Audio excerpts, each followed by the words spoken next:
Hi, I'm Erin from Erin Reads, and in this, what might be my last vlog in 2010, I have a wide variety of books to show you. I took a trip to Chicago to visit my sister and a good friend from high school last weekend, and so we found a Borders that was going out of business, and everything was either 40 or 50% off, so even though I was flying, I couldn't resist picking up a couple books. So first I picked up Follow the River by James Alexander Thom. This is a book that I read when I was in middle school, high school, and I loved it. I remember it was one of my mom's books that I borrowed, and we used to get points for finding vocab words in a book, and this one was just loaded with them. It's set in the mid-1700s. It's about a woman who's kidnapped by Shawnee Indians and held captive with them for a long time, and then she escapes and walks back home to Virginia, I believe.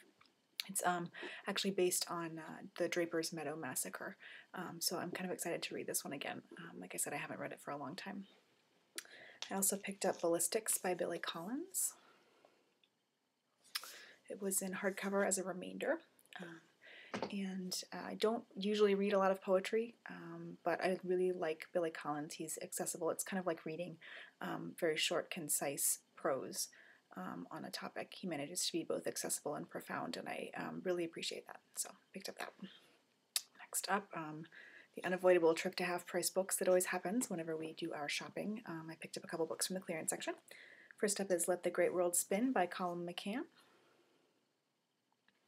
I've had this one on order at the library in audio form for a couple months now, and it seems like it's not going to come anytime soon, so I decided to pick up the book. I also picked up The Elegance of the Hedgehog by Muriel Barbary.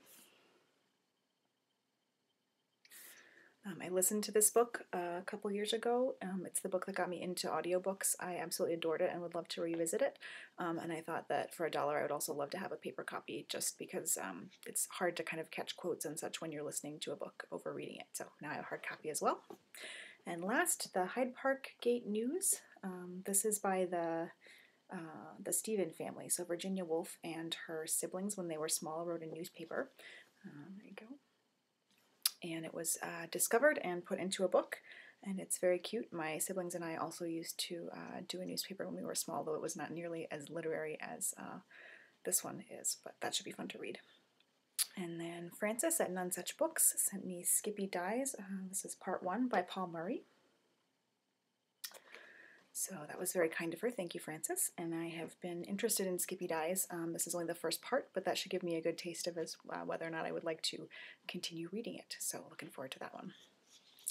From the Library Thing Early Reviewers program, I got Original Sins, a novel of slavery and freedom by Peg Kingman.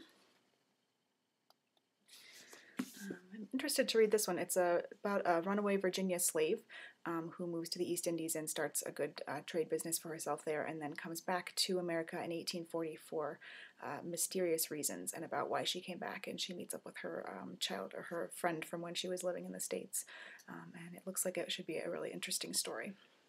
And then last, for review, I received Madame Tussaud by Michel Moran.